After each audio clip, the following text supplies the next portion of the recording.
Hi friends, welcome to GKGM education YouTube channel.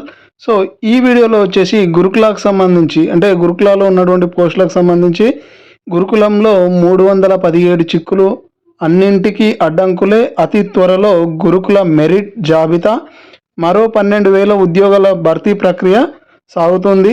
So ఈ update గురించి ఈ యొక్క వీడియోలో మనం పూర్తిగా తెలుసుకుందాం.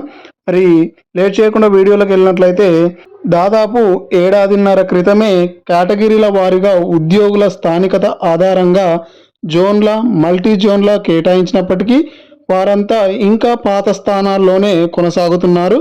2022-23 విద్యా సంవత్సరంలోనే నూతన కేటాయింపులు జరిపినప్పటికీ విద్యా సంవత్సరం మధ్యలో మార్పులు జరిపితే బోధన అభ్యసనలకు ఇబ్బందులు కలుగుతాయనే ఉద్దేశంతో కాస్త గడువునిచ్చింది. కేటాయింపులు పూర్తయినప్పటికీ స్థానచలనం కలిగిన ఉద్యోగులు 2023-24 విద్యా సంవత్సరం మొదటి రోజు నుంచెల్లి నూతన పోస్టింగ్లలో చేరాలని చెప్పేసి స్పష్టం చేసింది. అయితే నూతన కేటాయింపులపై వివిధ వర్గాల ఉద్యోగులు న్యాయస్థానాన్ని ఆశ్రయించడంతో ఎక్కడి ప్రక్రియ అక్కడే నిలిచిపోయింది. మొత్తంగా రాష్ట్రంలో అమల్లోకి వచ్చిన నూతన జోనల్ విధానానికి అనుగుణంగా అన్ని ప్రభుత్వ శాఖలు అమలు పూర్తి చేయగా సంక్షేమ గురుకులాల్లో మాత్రం ఈ ప్రక్రియ ముందుకు సాగలేదు. అయితే దీనికి అన్ని అడ్డంకులే ఎదురయ్యాయి. సంక్షేమ గురుకుల సొసైటీల పరిధిలోని 1000కి పైగా విద్యా సంస్థలున్నాయి.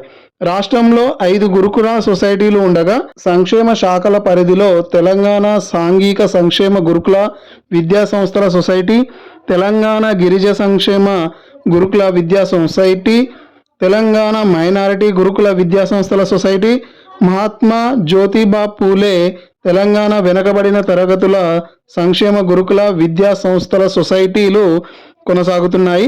తెలంగాణ గురుకుల విద్యా సంస్థల సొసైటీ మాత్రం విద్యాశాఖ పరిధిలో ఉంది. రాష్ట్రంలోని అన్ని గురుకుల విద్యా సంస్థల్లో ప్రస్తుతం 35,000 మంది బోధనేతర సిబ్బంది అయితే పనిచేస్తున్నారు. మరో 12,000 ఉద్యోగాల భర్తీ ప్రక్రియ సాగుతోంది. ఈ ప్రక్రియ పూర్తయితే గురుకుల సొసైటీ ఉద్యోగుల సంఖ్య భారీగా పెరగనుంది. కొత్తగా గురుకుల విద్యా సంస్థల్లో నియామకాలు జరగాలన్నా, ప్రస్తుతం ఉన్న ఉద్యోగులకు బదిలీలు, పదోన్నతులు చేపట్టాలన్నా నూతన జోనల్ విధానం ప్రకారం ఉద్యోగుల కేటాయింపు ప్రక్రియ పూర్తి కావాల్సిందే.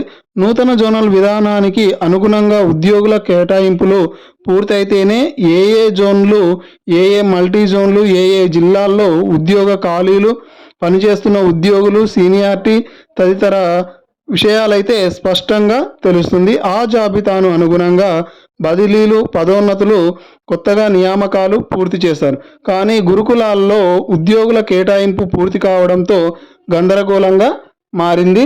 బదిలీలకు 5 ఏళ్లు పూర్తి అయింది.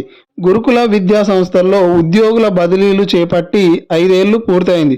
2018-19 విద్యా సంవత్సరం ప్రారంభంలో రాష్ట్ర ప్రభుత్వం బదిలీలకు అవకాశం కల్పించింది. అప్పటి నుంచి ఇప్పటి వరకు మళ్ళీ బదిలీలు జరగలేదు. మరోవైపు ఎస్సీ, ఎస్టీ, బీసీ, మైనారిటీ గురుకుల పాఠశాలలోని వివిధ కేటగిరీల్లో కొత్తగా పోస్టులు మంజూరు కావడం, ప్రమోషన్స్ పోస్టులు సైతం పెద్ద మొత్తంలో ఉండటంతో పదోన్నతుల ప్రక్రియ సైతం చేపట్టాల్సి ఉంది.